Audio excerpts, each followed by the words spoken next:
Hello there, and this is Valerie here from Stamping with Val, and in today's video I want to show you how I made this cute little house home decor piece. You'll see I stamped on the back where it's one of my trial runs hidden on the back there. So you've got a little house using the Welcome Home Thinlits, or Framelits, sorry, from Stampin Up. And then the sentiment comes from Colourful Seasons. It's this large sentiment here. And then I've used some of the Wood Textures DSP to give it this three-dimensional look between two of the houses. And I think this is just going to be a really cute little home decor piece. It's not very big. It's about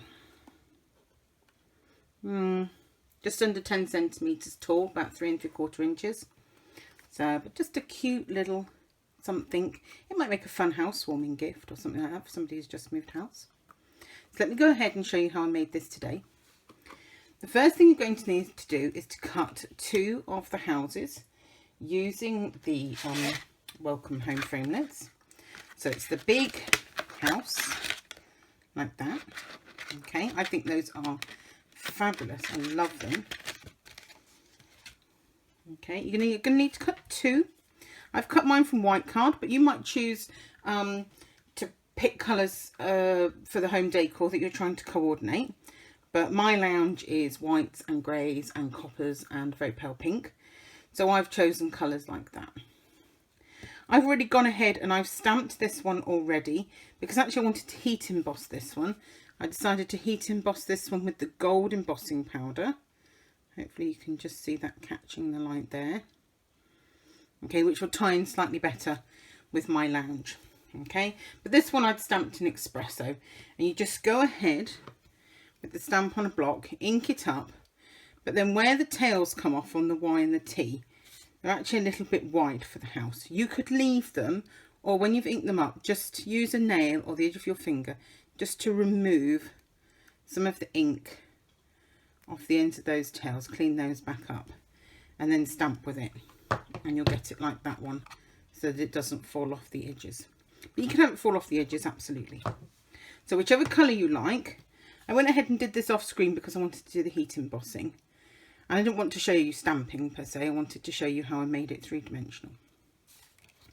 The other thing you're going to need is some of the Wood Textures Designer Series paper. You're going to need a couple of pieces. These are pieces I had left over. If you're cutting out the crate, you don't need a full 6x6 piece. You can make do with a 6x4 inch piece, and that's big enough to cut the crate. And you end up with these 2-inch strips left over.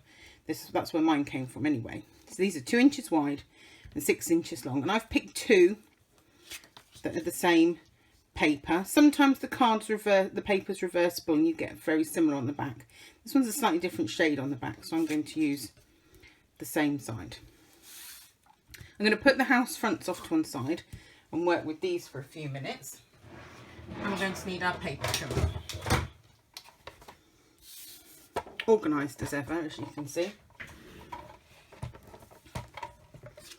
I'm going to move the cutting blade out of the way. I don't need that. I just need the scoring blade. And we're going to start off by putting some scores 1/2 inch or about 1 centimetre in from the long left and right hand edges.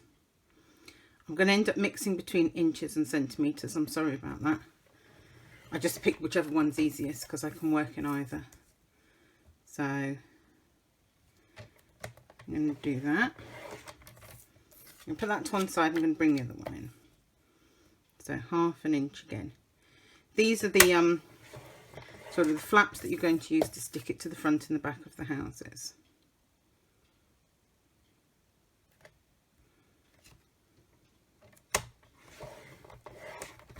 And then for this one, I'm going to turn it this way, and I'm actually going to put a 1/2 inch score at one of the ends as well, like so. We'll need the paper trimmer again in a minute. I'm just going to move it out of the way for now.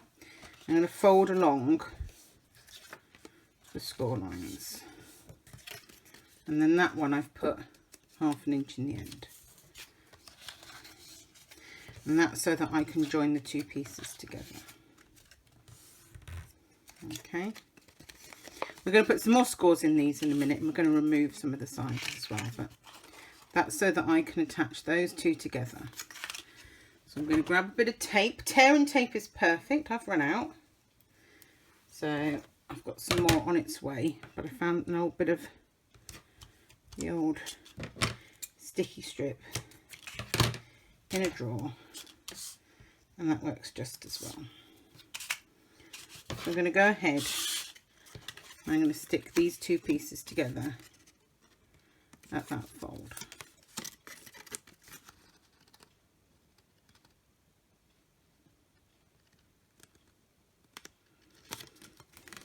Like so. And obviously that's going to be the top of our roof effectively. So the little bend, we then just need to put a couple of little snips up to the score line, little triangle snips.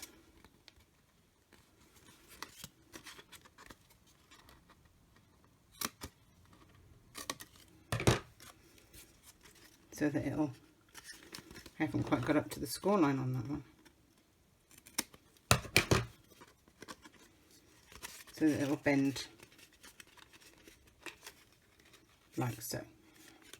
Right, once we've done that, we're going to take other measurements to where the roof would then meet this edge and this edge meets this edge. I've already gone ahead and I've measured those. So, bringing my trimmer back in. From now, this, what I'm classifying as a centre point here where that score line is, we're going to put that on 5 centimetres, which is just a smidgen under 2 inches for those of you who prefer that. And I'm going to score, and then flip it round, put it back on the same mark from the other side, and score again. Okay, those are our roof sections. So again, I'm going to fold them. I'm going to put a little snip in them so that they'll turn around the bend. You can put these in later if you want.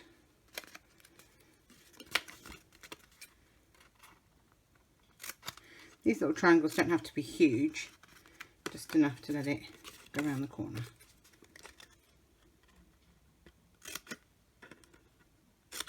Like so. And then the next position down, so that took us over the roof. We now need this score to get around the base corner. So this time putting that new score on 5.8 centimetres, which is about 2¼ inches by the looks of it. Okay. Going to pop in another score, and the same on the opposite side. So 5.8, like that. And there should just be enough at the ends to stick together across the bottom. Okay, and again fold those scores and pop the little triangle in.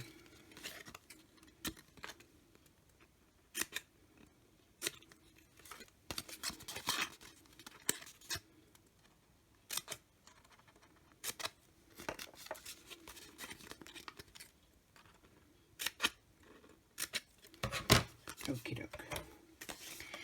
I'm finished with the paper trim for now. I'll put that to one side. Get rid of all those little triangles. So now we're going to put some more tear and tape or sticky strip along those side flaps so that we can stick it together. So when you've got all your tape along all those side flaps, and what you can do is don't snip the triangles until later, but take the whole length and then snip out the triangles, and that's much quicker than putting it on each individual little section. Okay, now we're going to see about sticking it to the back of the house. I'm going to start with this house, and then if it all goes horribly wrong, I've still got my stamped one. Okay, and I'm going to start with, oh, I've taken 2 off at once, never mind. I'm going to start with this side edge, actually. I'm trying to do it so that you can see on the camera. So I'm getting that score into that corner, and then with that up along that straight edge, I'm sticking it to that flap there like that. I've left that bottom edge closed, we'll close that one up at the end. Then when you've got to there, the tape backing's already off of that one because I took it off by mistake. This one comes up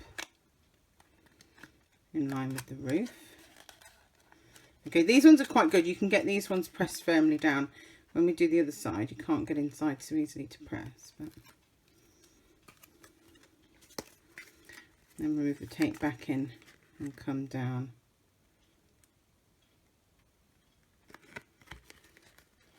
Okay, you're trying to stay as close to that edge as you can.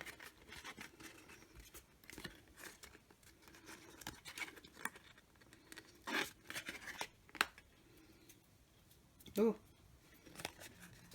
okay, and then the next one down this side to there. I think what I shall do actually, rather than stick the bottom in so that we can get in here and press all this down, I might put this side on first and then we'll try and jiggle the bottom in somehow. I'm trying to remember how I did it originally. There's a thing that you have to, obviously they have to overlap as well, like so. Maybe we do have to do that one now then. Maybe we'll do this side. We can't because it has to overlap with that one. Right. Take this one off as well. We are going to stick this bit down. So these, you have to tuck those ones inside there. Otherwise you'll have a flap left over that you've got nothing, you don't know what to do with.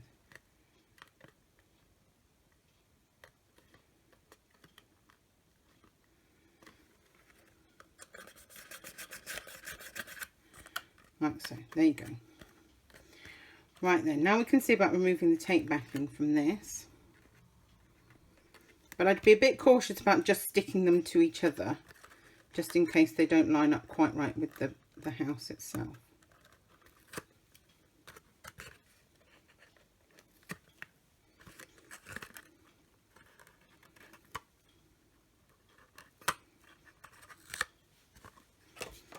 Okay, and grabbing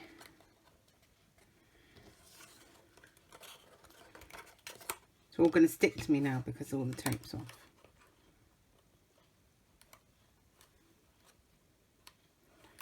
Might be sticking that bottom edge together, but oh dear. I never said this one was easy. And we're going to go ahead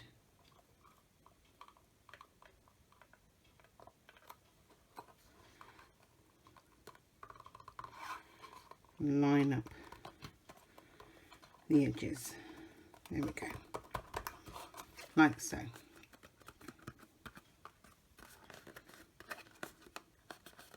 You do end up with a slight bulge in there. You could stick a bit of tape or Tombow glue dot or something in there, or just hold. There you have it. All done. There's your little 3D. Oh, I've put it on the wrong way round. Oh. Okay, when you're doing this, do you see what I've done? I've put the chimney on. Now, do you know what? Making this as a video is pre-recorded in advance. I could go ahead and I could make this whole video again for you and pretend like no mistakes happened. Okay, but the whole point about videos is that you learn my mistakes so you don't make mistakes. So do you know what? I'm going to leave it in. I'm going to do this video as it is. Okay, can you see what I've done? I should have reversed this one and had it that way round so that the chimneys were on the same side, like this one. Now, should this happen, my immediate solution, if you really don't want to make it again or you're limited on supplies, my immediate solution would be, right, let's cut that chimney off. Okay, all right, problem solved. Okay, thank you very much for watching, bloopers included. okay, on how to make the little 3D house. Just think for a moment before you stick them to this panel. Make sure that your chimneys are going to line up. Otherwise you'll have to cut your chimney off like I've done on that one. I think it looks better with the chimneys though. So there you go. There's how to create the little 3D house. I hope you've enjoyed my video today. Please subscribe to the channel. Head for the blog at stampingwithval.com. Share if you can. That would be lovely and very kind of you. And I'll see you in another video again soon. Okay, bye for now.